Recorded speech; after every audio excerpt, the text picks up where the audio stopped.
Picking up where we left off in the spring of 2003, we co-identified and co-designed our North Star with a group of core parents from the summer of 2003 to the summer of 2005.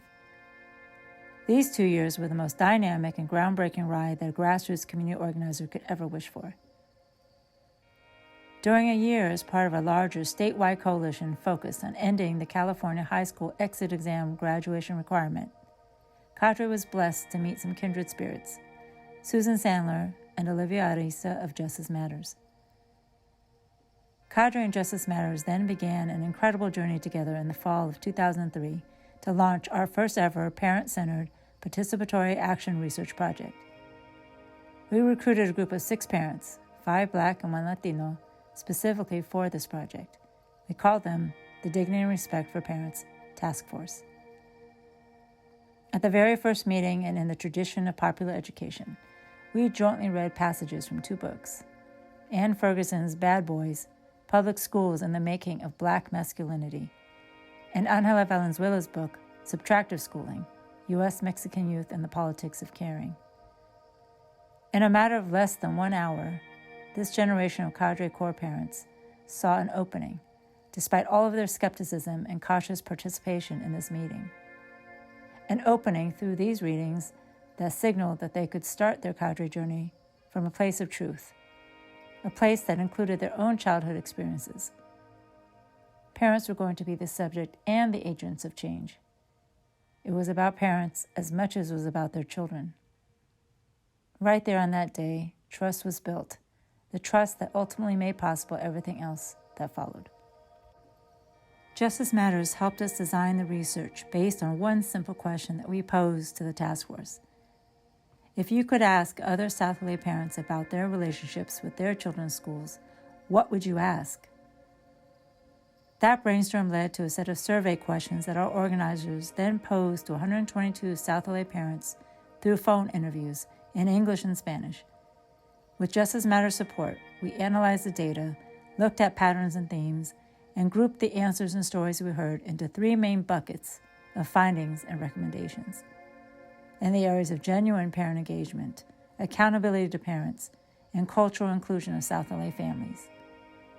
It was absolutely the dream of Cadre coming true before our very eyes. Witnessing our task force parents spend Friday evenings and day-long Saturday retreats during the spring of 2004, contemplating what the data said, prioritizing the findings that would be most important to South LA parents, and owning this research as their contribution to lifting up the community's voice. We gave a preview of our findings at a candlelight vigil in June 2004, attended by half a dozen organizational allies at Kedron Community Health Center in Watts. The vigil symbolized a way of honoring the many students who did not make it through South LA schools. Our task force parents spoke to why Cadre would be releasing our report later that fall, to tell parent side of the story, because in many cases, South LA parents felt they had absolutely no relationship with their children's schools. Naomi Haywood, Adrian Angulo, Kenneth Hill, Rosin Broadnex, Erlene Elsie, Hakima Jaliwa. These were the visionary core parent leaders who gave Cadre our first public voice. Then came the fall of 2004, which could not have been more important to Cadre's long-term vision and identity. We released our report entitled We Interrupt This Crisis with our side of the story, Relationships Between South LA Parents and Schools. We also set the strategic foundation for our future. It was, as Rosin Broadnex would say, a humble but bold day on September 11, 2004. Our core parent leaders debated for hours and ultimately collectively decided that the first edition of Cadre's theory of change would be systemic change, changing the rules of the game for all families. The system we wanted to change was what we called it back then, the school-to-prison train. We had heard enough stories by then. Our task force called it the real system that was happening in South Central and had been happening since they were children. They decided we should zero in on the cause of this de facto system, which was the push out of students through unfair, unjust, harsh, and racially discriminatory school discipline.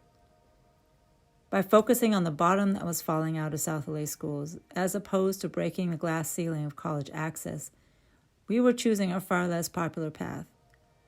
Between naming the treatment of parents as a systemic issue and then suggesting schools pushed out students more than individual students dropped out, we were definitely on our own at the beginning. It was not the frame most people looked through. It was the road hardly, if ever, traveled in education reform up to that point. There was no funding, and our parents would face certain backlash for daring to challenge school's main source of leverage in places like South LA, which was removing students from the classroom, from the school, and profiling them with law enforcement in the name of school safety at their complete discretion and without communication with their parents. This road made us all nervous, but it also made us courageous. We did not protest or call out schools immediately. We took our time and started to prepare.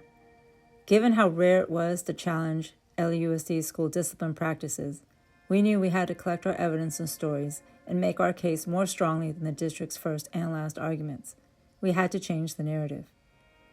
Our report's findings led to our standards of dignity and respect for parents, which laid out expectations of how parents' rights and power would be respected. One of those standards was the right to monitor schools without retaliation. We focused on this standard as the one we had to test with a practice run to determine what it would take to monitor school discipline. The first half of 2005 was about putting this test into action.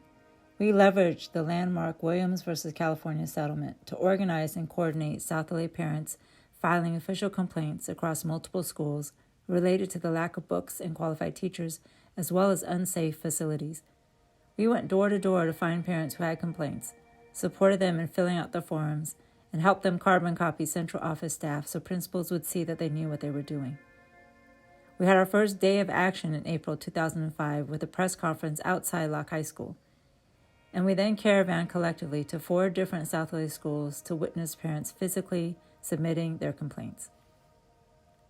Deep down, we knew that possibly nothing would come from these complaints. We knew the history of these things, but we had to change the optics first by reimagining and reframing what organized parents could do together, as well as preparing for the backlash ahead of time by acting collectively. We wanted to document that the suppression of parents' rights and voices, the mistreatment of parents and dismissal of their power when it wasn't on school's terms, was an issue in and of itself. Most importantly, we wanted South LA parents to experience this truth in a way that galvanized their agency and consciousness. Our task force parents ended the spring of 2005 with yet another foundational decision. After another day of deliberation, they chose to adopt the International Human Rights Framework and use it to tell this story at the next level, at the level of human rights violations, despite the civil rights victories of the past and the laws on the books. Parent mistreatment and student push-out via harsh zero-tolerance discipline was not an individual family problem. The violations around school discipline were leading to massive levels of Black, Brown, and Indigenous student push-out, and were at an all-time high in the mid-2000s. Parents were being completely marginalized from being able to defend their children. This story was not only common across many districts and states, but consistent and persistent for years, in particular when Black parents challenged schools to respect their children's humanity, challenged behind-the-scenes practices of schools.